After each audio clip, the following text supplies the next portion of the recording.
যে আল্লাহ রাব্বুল আলামিন আমাদেরকে যে ইবাদতগুলো দিয়েছেন তার মধ্যে ঈমানের পরে সেরা ইবাদত হচ্ছে সালাত, নামাজ আদায় করা। এবং এই নামাজ আদায় করা কিভাবে, এটা শুধুমাত্র কিছু শারীরিক এক্সারসাইজের মতো নয়, উঠা বসা, রুকু সেজদা এইরকম এমন কিছু জিনিস উচ্চারণ করা, তেলাওয়াত করা এর মধ্যেই সীমাবদ্ধ নয়। নামাজ অনেক বড় একটি ইবাদত, যেটা ঈমানের পরেই তার হিসাব নেওয়া হবে আখিরাতে।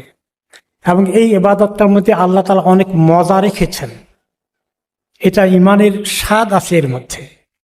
আল্লাহ তাআলার সঙ্গে সম্পর্ক গভীরভাবে ঠিক করার একটা চমৎকার সুযোগ। কিন্তু আমাদের কাছে মনে হয় একটা পরিশ্রমের মতো উঠা বসা করা, একটা রুটিন ওয়ার্ক করি, আমাদের সেরকম মনোযোগ আসে না নামাজের মধ্যে, যার ফলে ওই নিয়ামতের মজাটা আমরা মিস করে ফেলি।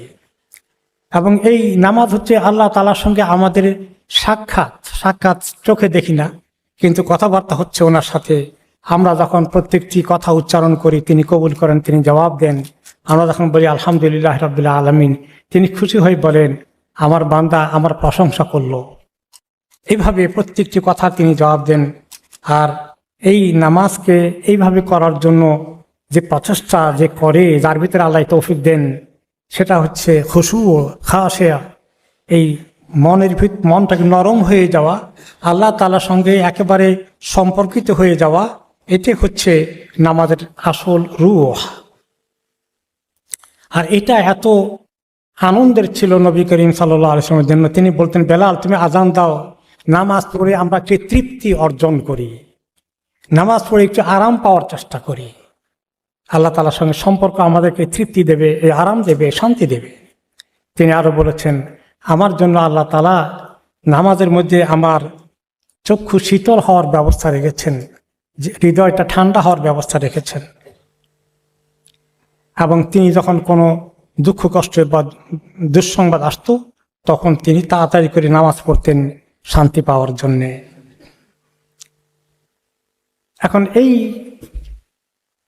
মজা পাওয়া, নামাজের এই স্বাদ আসা, এই টেস্ট পাওয়া আমরা তো পাচ্ছি না, কি করা যায়? এর জন্য আমাদের অনেক প্রচেষ্টা চালাতে হবে, সংগ্রাম সাধনা করতে হবে। এবং আল্লাহ তাআলা বলেছেন, যারা আমার রাস্তায় আমাকে পাওয়ার জন্য এরকম করে যারা কি করে, খুব প্রচেষ্টা করে, অনেক চেষ্টা চালায়, নিজের মনকে ঘুরিয়ে আল্লাহর দিকে আনার চেষ্টা করে, আমি অবশ্যই তাদেরকে হেদায়েত দেব। আল্লাহ তাআলা তো এরকম নেককার লোকদের সঙ্গেই থাকেন। তো এই যে নিয়ামত, এই নিয়ামত অনেক সময় নামাজে আমরা হারিয়ে ফেলি। যখন নামাজ শেষ করি, আমাদের নামাজে যখন এই খুশুটা মিস হয়ে যায়, মনোযোগ চতুর্দিকে চলে যায়, একদম এক তরফা আল্লাহর দিকে মুখ করে এক তরফা আল্লাহর মুখাপেক্ষি হয়ে থাকতে পারি না, তখন আমরা নামাজ শেষ করলে কতটুকুন পাই। একটা হাদিসে তিনি বলেছেন, কোন ব্যক্তি আছে নামাজে তার 10 ভাগের 1 ভাগ টিকে মাত্র, কারো 9 ভাগের 1 ভাগ, কারো 8 ভাগের 1 ভাগ, কারো 7 ভাগের 1 ভাগ, এত অল্প পরিমাণ টিকে, বাকিটা পেল না, লুজ হয়ে গেল।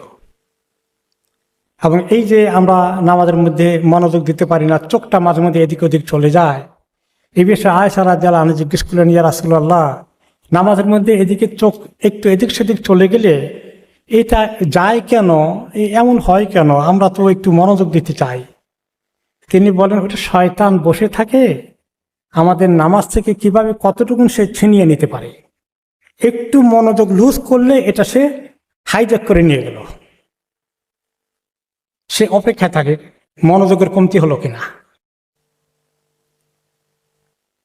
আর এই মনোযোগ দিয়ে যদি খুশুর সাথে মনকে নরম করে আল্লাহর সঙ্গে সম্পর্ক স্থাপন করে নামাজ পড়া যায়, হাসান বসরি রাহমাতুল্লাহি আলাইহি বলেছেন, এরকম নামাজ যদি পড়তে পারো, তাহলে মনে রেখো দুনিয়া এবং তার মধ্যে যত কিছু আছে তার চেয়ে সর্বোত্তম জিনিসটা তুমি পেয়ে গেলে।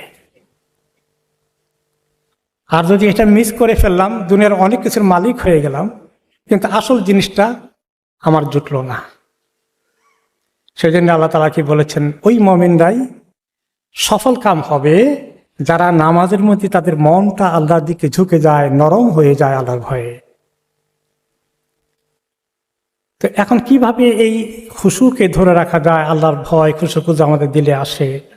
এক নম্বর হলো যে একদম ইখলাসের সাথে মনকে আল্লাহর দিকে মোতাবাজ্য করে নিজের মন থেকে সব সরিয়ে নিয়ে, এটা একটি অভ্যাস মতো পড়ি, সবসময় না 5 ওয়াক্ত পড়তে হয়। নামাজ না পড়া তো বড় গুনাহ, কি করব, বাধ্য হয়ে পড়তে হয়, ব্যস্ত থাকলেও পড়া লাগবে, পড়ি আর কি, না পড়লে তো শাস্তি হবে। কিন্তু এত আগ্রহ নেই, এত মজা পাই না, বাধ্য হয়ে করে যাচ্ছি। আর এটা আমার অভ্যাস, সবসময় পড়ে আসছি, আর মিস করবো কেন? কিন্তু এটা যে কত বড় নিয়ামত, এটা মাইন্ডে ঢুকে না। তারপরে অনেক সময় আমাদের খুব দৌড়ে আসি, তাড়াহুড়া করি, একটু সময় নিয়ে আসতে পারি না। নামাজে ঢুকি, অনেক কিছু ফোন করতে করতে মসজিদের গেট পর্যন্ত আসলাম, তারপরে আল্লাহু আকবার, তো ভুলে গেলাম যে আমি কি জন্য এসেছি। আমার মাইন্ডে এতক্ষণ যে কথা বলেছিলাম, এত কিছু নিয়ে চিন্তা করেছিলাম, সবগুলো তো এখন আল্লাহু আকবারের পরে ঢোকা শুরু করে দেবে। কিভাবে? একদম মনকে রেডি করে, প্রস্তুত করে।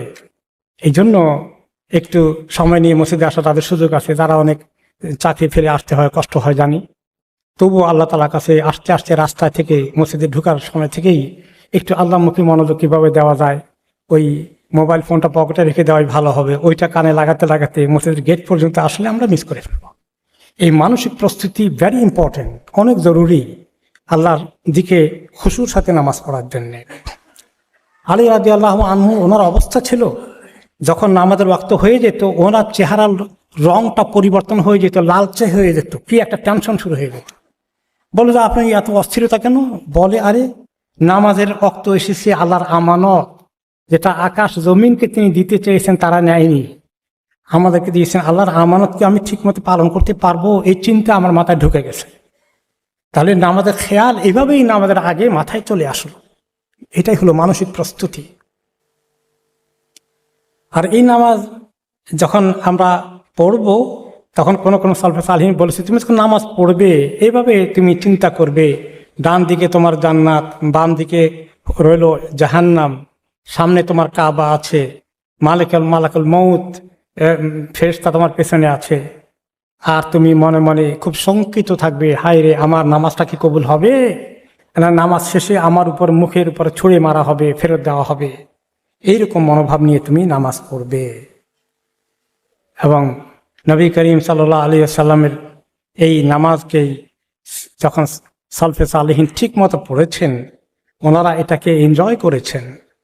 এবং কোনো কোনো সালফে সালেহীন বলেছেন যে আমরা এই নামাজ পড়তে গিয়ে, আল্লাহ তাআলার ইবাদত করতে গিয়ে, তার সঙ্গে সম্পর্ক কায়েম করতে গিয়ে যে মজা আল্লাহ তাআলা আমাদেরকে দিয়েছেন, যদি দুনিয়ার ক্ষমতায় অধিষ্ঠিত রাজা বাদশারা এই তরবারে দিয়ে যুদ্ধ করে হলেও আমাদের এটা কেড়ে নিতে হতো, কেড়ে নিতে পারত, তাহলে তারা কেড়ে নিত।